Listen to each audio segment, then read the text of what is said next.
coming up on Newsnight. Learn who received the Democratic nominations in the Pittsburgh mayoral race. Plus, learn why there was no snow this morning. And find out what the weather will be like this weekend. All of this and more on Newsnight.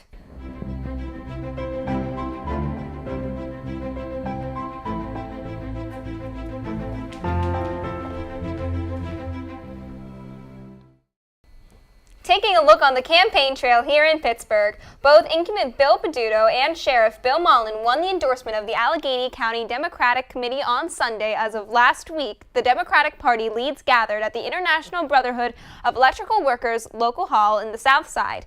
All mayoral candidates attended the event, including Bill Peduto, Doreen Harris, and Reverend John Welsh. However, due to John Welsh not seeking the endorsement of the Democratic Party, he was not allowed to appear at the event and was escorted out. Bill Peduto won the endorsement in a vote of 372 to 249.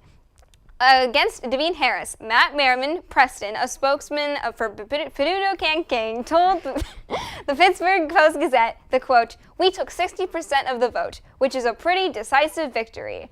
It really speaks for the breadth of the mayor's support. People know that the mayor is continuing to deal with the challenges that the city is facing, and they're pleased with what he has done so far." End quote. At the same time, Sheriff Bill Mullen received 1,137 votes against his opponent, Pittsburgh homicide detective George Slater, whom received 442 votes. In an interview with the Post-Gazette, Detective Slater told, quote, "I was hoping to do better, but I don't want to disappoint the more than 440 people who supported me. I will continue to run." End quote.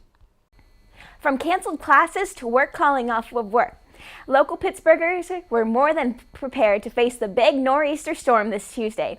Meteorologists around the city were calling for about 10 inches of snow to land overnight. When local citizens woke up to bare streets and sidewalks, there was some disappointment. Pittsburgh Steeler Charlie Batch posted his opinion about the false weather report on Instagram saying, quote, "Up early for nothing. Some snow got ended," quote, "some snow I got," end quote. Chief Meteorologist Jeff Verzalia said that the storm conditions are less severe than they thought originally. Meteorologists are saying there is a complicated explanation, the entire Pittsburgh area missing the snowstorm, and blame the snow flop on dry air and low dew points. And that is your news tonight. For Emily Linder and Kaylee Whitlatch, have a great night. Taking a look into the campaign trail here in Pittsburgh, both incumbent... It said anchor too, that's where I was going.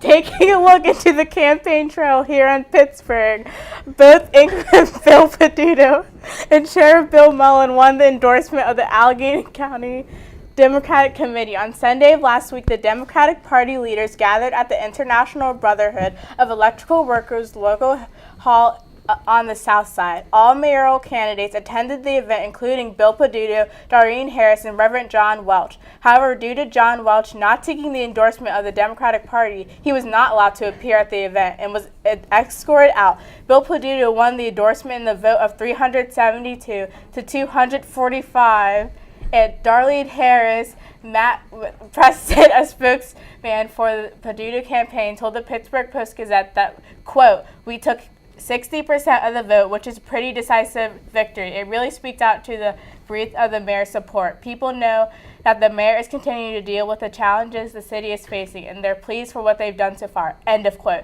At the same time, Sheriff Bill Mullen received 1,137 votes against his opponent, Pittsburgh homicide detective George Sattler, who received 442 votes. In an interview with the Pittsburgh Post-Gazette, Detective Sattler said, quote, "I was hoping to do better, but I don't want to disappoint the more than 440 people that supported me. I will continue to run," end quote. The video of an Uber driver getting stopped by local law enforcers on February 26th has now gone viral through social media due to the mistreatment of the driver faced from the authorities. Jesse Bright, an Uber driver and attorney, was driving a passenger through the ride-sharing app when he was pulled over near a pawn shop in Wilmington, North Carolina. As multiple officers surrounded his car and arrested his passenger, Bright began to record the situation with his phone and was quickly asked to stop recording by police sergeant. Kenneth Becker. When Bright refused, Becker then claimed that there was a new law passed in the state which made filming illegal, even though such a law did not exist. Bright asked the officer for more information about this law, and the situation escalated as Becker told Jesse Bright to step out of the vehicle to allow them to conduct a search. Bright did not get out of the car and seen in the video telling the officer that, quote, "I'm just recording just in case something happens," end quote. That is when Becker called for a canine unit, and according to the police, the canine indicated a presence of narcotics, which then gave the cops probable cause to conduct a search of the vehicle. Cops searched the car and found nothing. Both Bright and his passenger were released without charges. According to WECT, the Wilmington Police Department started an internal affairs investigation this past Friday. Chief Ralph Evangelos issued a statement which said, quote, "Taking photographs and videos of people that are in plain sight, including the police, is your legal right. As a matter of fact, we invite citizens to do so when they believe it is necessary," end quote. The University of Pittsburgh basketball team hired a new coach this week after firing Kevin Stallings, who failed to have a winning season. According to USA Today, the Panthers hired Jeff Capel, who was Duke's assistant coach for the past 7 seasons. He comes with an impressive resume with 175 wins, 110 losses, and led Oklahoma Sooners to the Elite Eight in 2009. Even though fans are excited for a new coach, players not so much. Since Stallings' departure, over half of the players have asked to transfer schools, but Capel is expecting to sign a 7-year contract with the team early next week. From the court to the turf, the Steelers are making a major change to the defense this offseason to try and rebuild the Steel Curtain. According to the Pittsburgh Press-Gazette, they signed 2 linebacker John Bostic to a 2-year contract. Bostic has been in the league for 5 years and has played for 4 different teams: Bears, Lions, Patriots, Lions, and Colts. He led the Colts defense with 97 tackles until he suffered a season-ending injury and missed the last 2 games. He had a little bit of an injury bug, but has bounced back each time. Bostic is expecting to replace Ryan Shazier after he suffered a spinal cord injury on December 20th, 2017. Secondary is getting a makeover, as well as the addition to ex-Packer safety Morgan Burnett. Burnett has played all 9 seasons with the Packers, as well as voted defensive captain twice. Burnett will replace Mike Mitchell as the starting safety after Mitchell was let go 4 seasons. And the turf to the courtroom, yes, the NFL changed the catch rule again after many closed and controversial calls this year, including the Jesse James touchdown catch against the New England Patriots. And according to NFL.com, the NFL eliminated the, quote, "going to the ground and surviving," end quote, portion of the rule. However, James said the new ruling did not make him feel better. He said, quote, "It should have been a touchdown either way, whether it was the rule or this new rule. To reverse something on review, it has to be clear-cut. I feel like they didn't do a good job on that.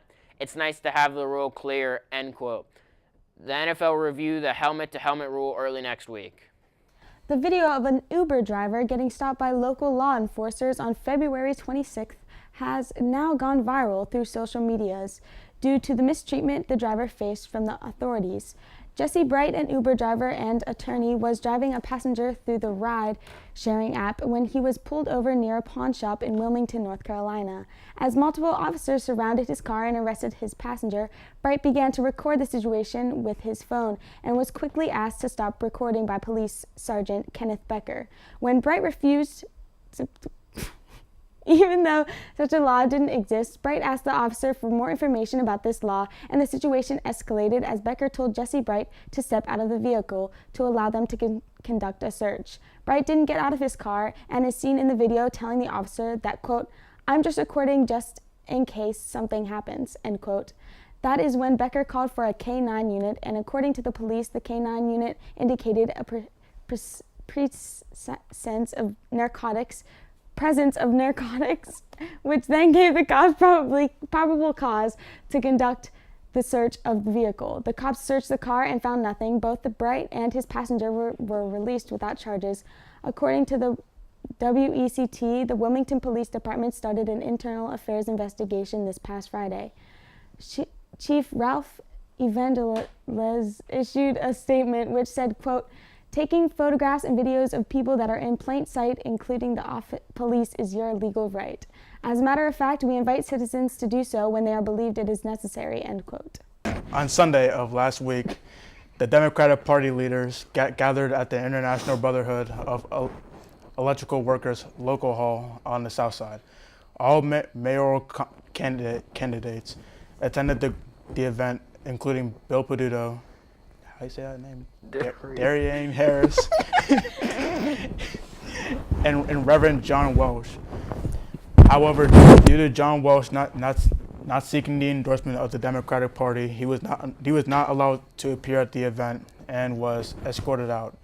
Bill Peduto won the endorsement in a vote of 372 to 245 against Darian Harris. Matt, what's that word say? Merriman. Merriman Preston, a spokesman for the Peduto campaign, told the Pittsburgh Post-Gazette that, quote, "We took 60% of the vote, which is a pretty decisive victory. It really speaks to the breadth of the mayor's support. People know that the mayor is continuing to deal with the challenges the city is facing, and they're pleased with what he's done so far," end quote. At the same time, Sheriff Bill Mullen received 1,137 votes against his opponent, Pittsburgh homicide detective George Sattler, whom received 442 votes. In an interview with the Pittsburgh Post-Gazette, Detective Sattler said, quote, "I was hoping to do better, but I don't want to disappoint the more than 440 people who supported me. I will continue to run," end quote. And that is your news tonight for Miracle Bynum And Colton Oaks. Have a great night. All right, Pittsburgh, what's up? I'm Joey Bova, and I have an interesting story to tell you. So, yesterday, we were enjoying our time here at Point Park, our journalism camp for the week, and we're going to the Washington Wild Things game. Instagram is under fire today after an outrage of Instagram putting their trademark at the end of their editing programs. So, we get off the bus, we get the tour. Sadie, she's an alum of Point Park. Lovely lady. She gave us a tour of the audio booth. She gave us a tour of everything. Many women have decided to edit their photos and don't want people to know. But now people are seeing the Instagram trademark and no one was informed. Beep. Anyway, that's all for CMI tonight. Have a good night, everybody. We get to our seats. I sign out a form. I'm racing the Wild Thing. On my mind, I'm trying to win. I'm not trying to let whoever's in this costume beat me. I get to my seat. Some dude comes up looking for me, full of energy. I'm like, "Oh yeah, that's me." Go and race the Wild Thing, beat him by a mile. I literally could have gotten coffee before they came and got me. We're on camera one now. Jackie Smith, resident of South Park, Pennsylvania, claimed, "If I don't want people to know what I really look like, why would I use the photo? The trademark is ruining my social life. Please help me. This isn't fair. Excuse me, those are my chicken fingers." Her microwave went off at that moment and she went back into the house and closed the door. And on the door was a giant pink sticker that yelled, "Slay." A North Park woman is taking to Twitter after a Starbucks misspelled name. Her name, spelled A-B-B-Y, was spelled on her cup A-B-B-E-Y. It's better than Fiji water. It's better than Aquafina. Better than Dasani. It's just better. It's a better choice. The woman took to Twitter and said, quote, "This is an outrage. I come to Starbucks with the most easiest name in the world and they put in an extra letter. Hashtag namegate," end quote. We're sitting there, and out of nowhere, Hector Roa hits a foul ball right behind us. And then it comes, psh, Protect Auto Glass. This has started an outrage on Twitter, with multiple people posting their experiences with Starbucks spelling their name incorrectly. Good morning and good evening and thank you for joining us on CMI Tonight. I'm Colton Oaks. That's Miracle Bynum. The company has responded saying, end quote, no comment. Right there, good? Yes, indeed. Thank you. And this has been It's Fake News with Emily Linder And Kaylee Whitlash. See you next time. And Sheriff Bill Mullen won the endorsement of the we're on this one.